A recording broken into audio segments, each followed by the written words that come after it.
A globalização intensificou as relações do mundo e facilitou o trânsito das pessoas entre os países. Mas ao entrar em uma nova nação, é preciso tomar alguns cuidados. Antes de visitar um país, é importante conhecer mais sobre as regras, costumes e cultura do lugar. A imunidade diplomática existe desde a antiguidade. Válida no mundo todo, ela é garantida por tratados internacionais. Com a imunidade, os diplomatas ficam livres de execuções civis e penais e possuem isenção fiscal e de prestações públicas. O benefício causa polêmica quando um estrangeiro comete uma infração e não pode ser penalizado. Nesse aspecto, o que seria um privilégio causa controvérsia na sociedade. Eles vivem que nem os brasileiros, eles teriam que ter os mesmos deveres, os mesmos direitos que nós, então já que qualquer brasileiro, quando comete uma infração, tem que pagar por isso, eles também deveriam pagar. Todos estamos sujeitos a cometer algum crime, sim, mas nós temos o livre-arbítrio. Então, se nós optamos em fazer, nós temos que ser punidos por isso, sim. Para o Ministério Público, o assunto é sério, mas, em relação à imunidade diplomática, não há muito o que se fazer. O diplomata que tenha se excedido na sua conduta em contato com autoridades brasileiras e tenham praticado injúria ou desacato, esse tipo de coisa, tem acontecido as autoridades encaminhar para o Ministério Público uma comunicação do fato.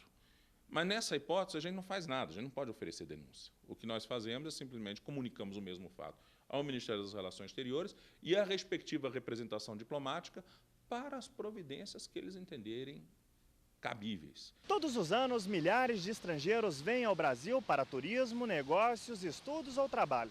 O mesmo acontece com brasileiros que saem daqui em busca de novas oportunidades em outras nações. Mas a recente polêmica que envolve os diplomatas levanta questionamentos sobre quais seriam os direitos e deveres dos estrangeiros no Brasil e dos cidadãos verde e amarelo no exterior.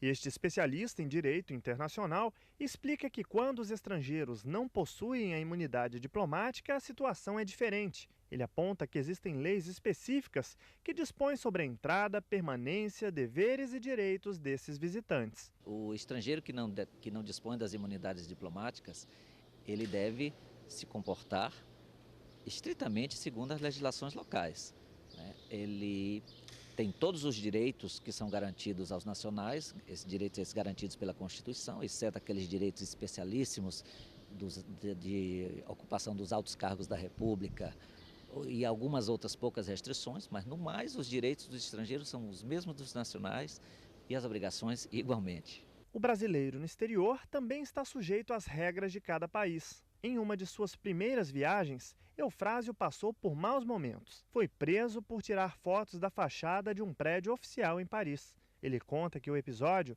serviu para que redobrasse a atenção sobre os costumes e as leis dos países que visitou em seguida. É muito complicado, ainda assim, a gente saber como agir numa situação dessa. Eu confesso que ainda não tenho nenhuma estratégia. A minha estratégia hoje é ficar tranquilo e sempre assim procurar desenvolver habilidades de comunicação que me permitam não ficar à mercê de uma situação como essa. Então, até hoje eu fico temeroso de ir para um país de uma língua que eu não domino. A recomendação para os viajantes é que busquem mais informações sobre o lugar que irão visitar. A lei, ela é a do lugar onde você se encontra, quer você a conheça, quer não a conheça. Então isso aí é impossível fugir disso. Agora, os comportamentos sociais que podem ou não ajudar a sua convivência lá no local ou não, eles devem ser seguidos, devem ser observados, sim.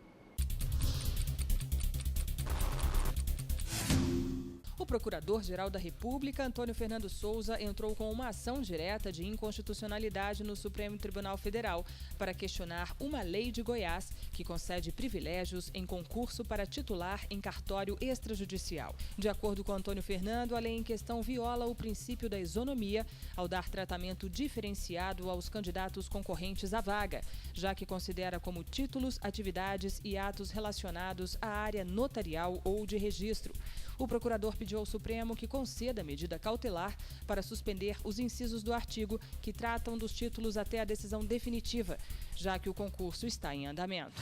Em São Paulo, o Ministério Público Federal recomendou aumento no número de professores no regime integral nas universidades paulistas. O objetivo da recomendação é fazer com que as universidades se adequem à Lei de Diretrizes e Bases da Educação. A legislação prevê que 1/3 dos professores trabalhem no regime de dedicação integral. 4 instituições de ensino não atendem a esse requisito.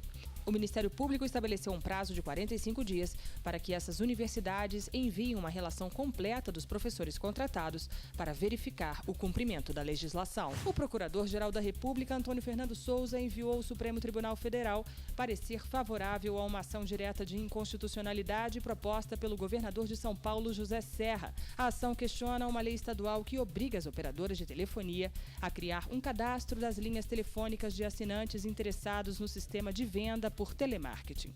Para o Ministério Público Federal, a norma ofende a competência privativa da União de legislar sobre telecomunicações. De acordo com o Procurador-Geral, a lei destaca a exploração do serviço e não a defesa do consumidor. O mundo do direito tratado de forma direta e objetiva. Essa é a característica dos livros Direito Eleitoral e Teoria Geral do Processo, escritos pelo Procurador da República na Paraíba, Roberto Moreira de Almeida. Confira no quadro Prateleira.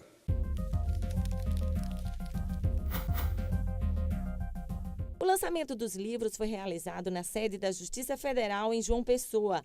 Juízes, advogados e estudantes que compareceram ao evento assistiram também a uma palestra do autor. O livro Teoria Geral do Processo, publicado pela editora Método, reúne conhecimentos do direito processual civil, penal e trabalhista em 480 páginas.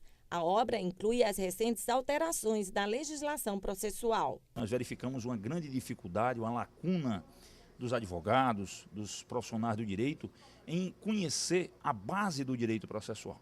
Então inserimos essa base do processo civil, do processo penal e do processo do trabalho em um único exemplar. Além de tratar especificamente dessa base do direito processual, esmiuçamos a questão probatória e, sobretudo, a questão recursal. Direito Eleitoral é o outro livro lançado na ocasião. Nele, o autor faz uma abordagem ampla e detalhada sobre todo o processo eleitoral.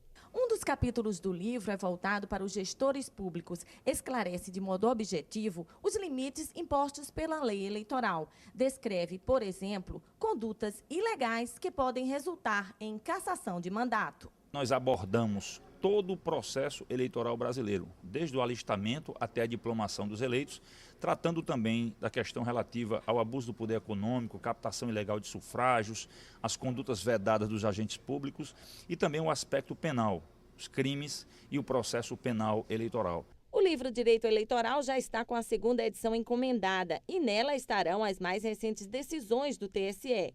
As 2 obras possuem cerca de 800 exercícios e questões de concursos respondidas e comentadas especialmente para os estudantes. A seguir, Ministério Público Federal em Santa Catarina questiona a cobrança de tarifas sobre cheques de alto valor. E ainda, uma entrevista exclusiva sobre a destruição do meio ambiente nos assentamentos do Pará.